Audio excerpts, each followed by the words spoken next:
Our next speaker is Komal Minhas. She's an entrepreneur, media maker, and investor, born and raised in Grand Prairies, Alberta. Let's hear it for Alberta, everybody. Woo! She's the founder of Co-Media, a digital media company that focuses on telling women's stories worldwide. In 2014, Komal became producer, distributor of Dream Girl, a documentary that tells the stories of ambitious female entrepreneurs. In May 2016, Dream Girl premiered at the White House as part of the United State of Women Summit. Komal was named one of Oprah's Super Soul 100, a list featuring extraordinary individuals that live life intentionally, create meaningful social impact, and bring inspiration to others. Please join me in welcoming Komal Minhas for her talk on redefining wealth. Hey everybody, I am so jazzed to be here today. So you guys heard a lot of the great stuff that happened to me the past couple years in that introduction. And I'm here to kind of dispel a bit of a rumor around success kind of being overnight, but also not coming at a cost. So join me on this story. So in 2015, I decided to join Dream Girl, this film about female entrepreneurs.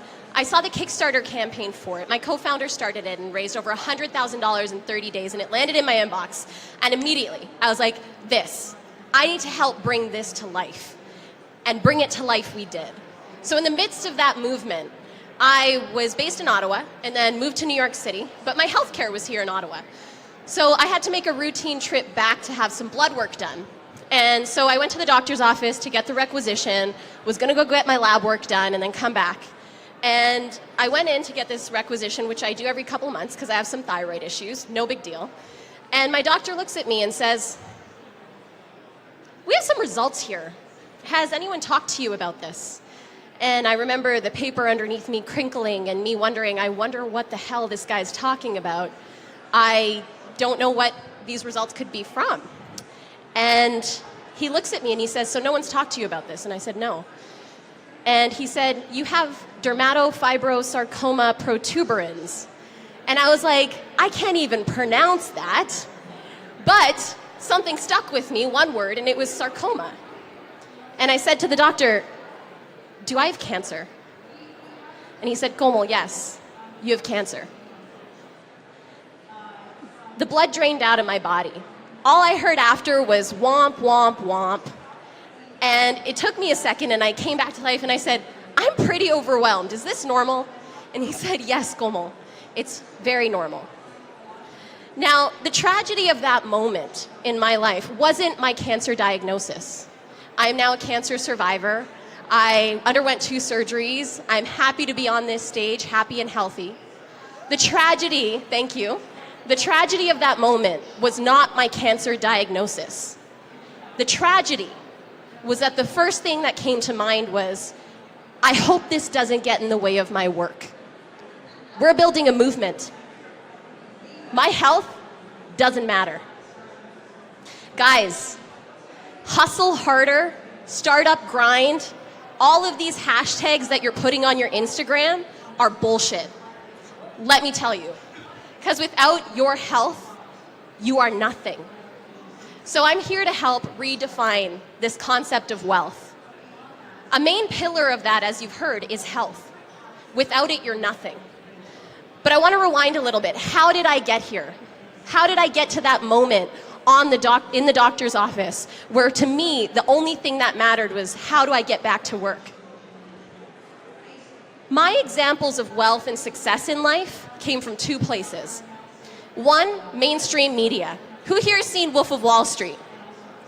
Who here has seen Leonardo DiCaprio very elegantly falling out of a car because he's so high on Quaaludes that because he has amassed so much wealth on Wall Street?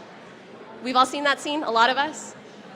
That wasn't the kind of wealth I wanted to build. That wasn't the kind of entrepreneur and leader that I wanted to be. I didn't want that life.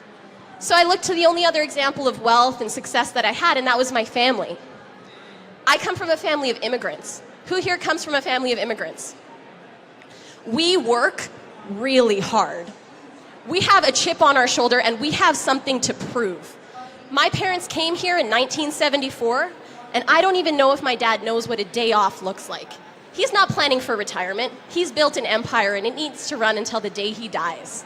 That was my example of work. So when I was sitting on that doctor's office table and thinking to myself, not about my health, but about work, of course that is what I would have done. It was ingrained in me from the day I was born.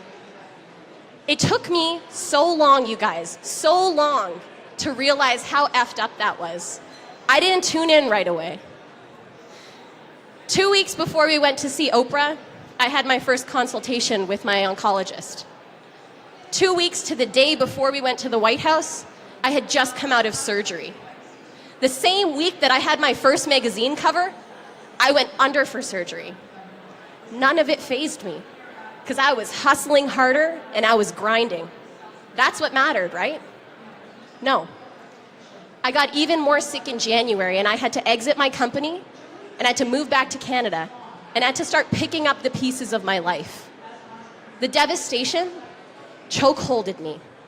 And I finally had to reevaluate and redefine what wealth meant to me and what success meant to me.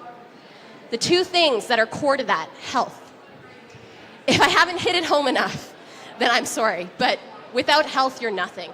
Health is wealth. If you build your startup and you get to IPO and you're scaling and suddenly you drop dead, or suddenly you're diagnosed with cancer, or suddenly you can't sleep and you have insomnia, you're nothing to your company. Your productivity is based on your health. To be a high performer of a lot of these people we look up to, the Richard Bransons, the Tony Robbins, the Oprahs of the world, they have people managing their entire health regime and every morsel of food that goes in their body. That's how they got to that level. So what appointments are you going to book this week? What acupuncture are you going to go do? What massages are you going to book in? What psychologist appointment are you going to do? I'm here to encourage that.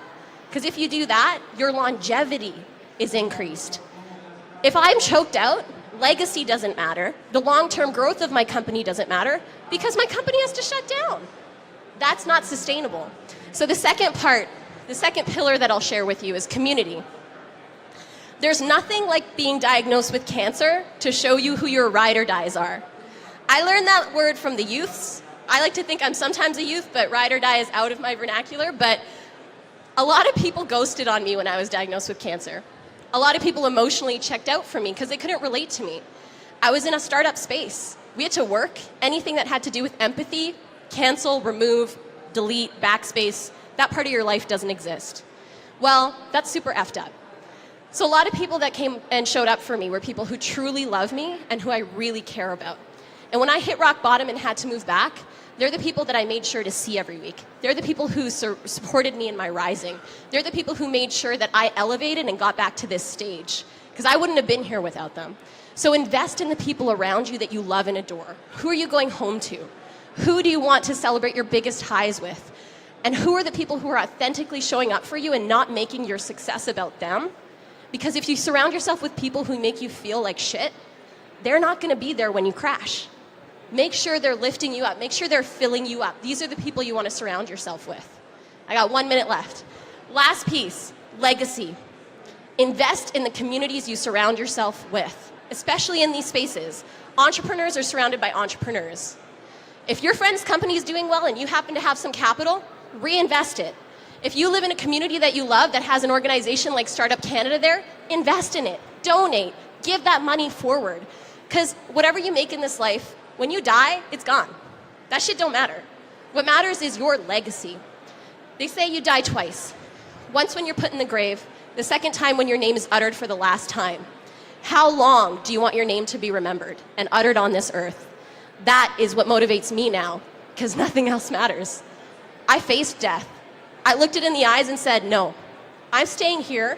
I'm going to do the work I need to inspire others and rise.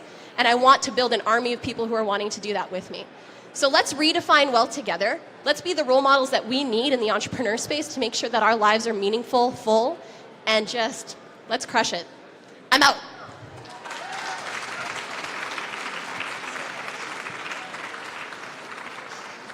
Thank you for that perspective. Absolutely wonderful, beautiful. Happy to have you here.